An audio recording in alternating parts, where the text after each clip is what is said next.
Donc, Madame Rivoal, bonsoir. Bonsoir. Isabelle Rivoal, donc citoyenne de l'île d'Orléans. Est-ce que vous m'entendez bien? Oui. Parfait.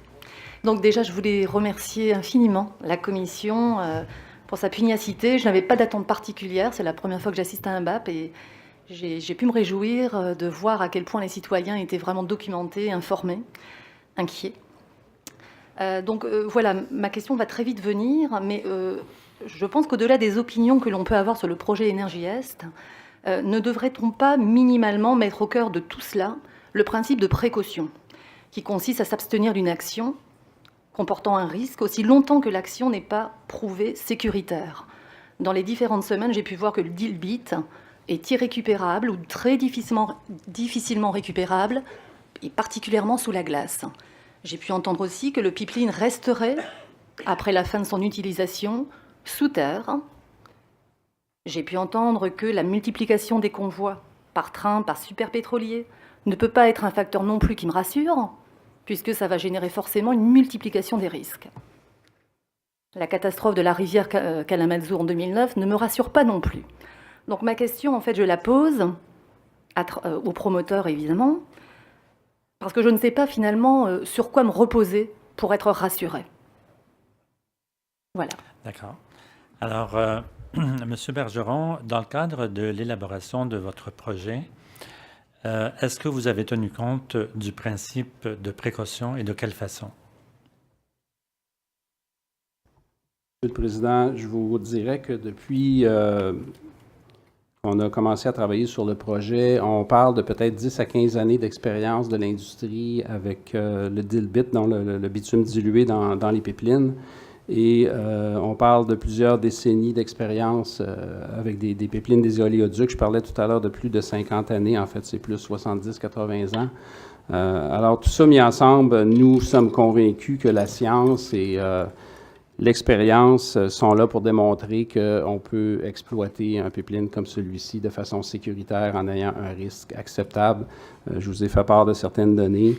Donc, je pense que ça va être au BAP et éventuellement à l'Office national de l'énergie de déterminer si c'est bien le cas.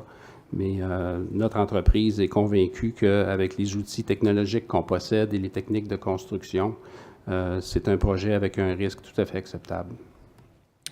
Madame, sans prendre des engagements, je tiens à vous signaler que, je l'ai dit d'entrée de jeu lors de la locution d'ouverture de la première partie de l'audience, que la commission d'enquête allait faire son analyse en nous inspirant des 16 principes de développement durable, dont le principe de précaution, mais ceci ne préjuge pas des orientations et des avis que nous allons formuler.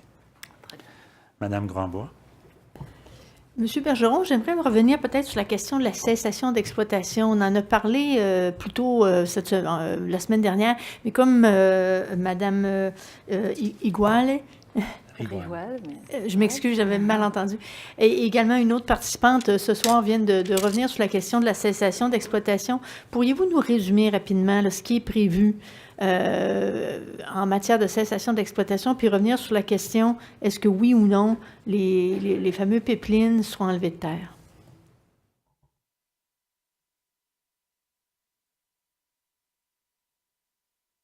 Alors, je vais demander à M. Saint-Laurent de préciser.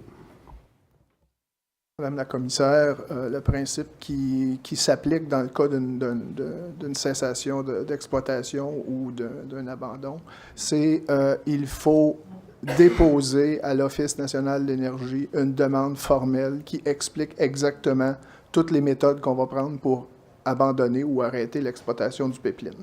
Donc, ça peut comprendre... Bien, évidemment, ça comprend un nettoyage complet de la conduite. Ça c'est une condition sine qua non. Mais par la suite, ça peut comprendre soit d'enlever certaines parties de la conduite, soit dans certains cas, parce qu'on ne sait pas quels seront... Est-ce que ça sera mieux environnementalement de l'enlever ou de ne pas l'enlever? On peut prévoir ça uniquement au moment de l'abandon. Donc, de déterminer si on le laisse dans la terre, comment on le laisse dans la terre, démontrer que c'est la bonne façon. S'il y a d'autres endroits où il est enlevé, de le démontrer également, puis d'obtenir l'autorisation en conséquence. Tout ça, peut-être juste tout ça en consultant également, en faisant des consultations de la même façon que pour la construction avec les gens concernés. Puis on s'entend que c'est évidemment TransCanada qui assume la totalité des coûts, mais la préférence du propriétaire du terrain, à savoir si le pipeline reste en terre ou est enlevé, quel poids est-ce que ça a dans la prise de décision? Ben, ça fait partie des éléments qu'on doit considérer. Donc, dans certains cas, peut-être, par contre, au niveau environnemental, il y aura des éléments à prendre en considération, mais c'est une partie de la consultation qu'il faut faire, donc tenir compte de ce qu'il y a, des demandes des propriétaires. Merci, madame.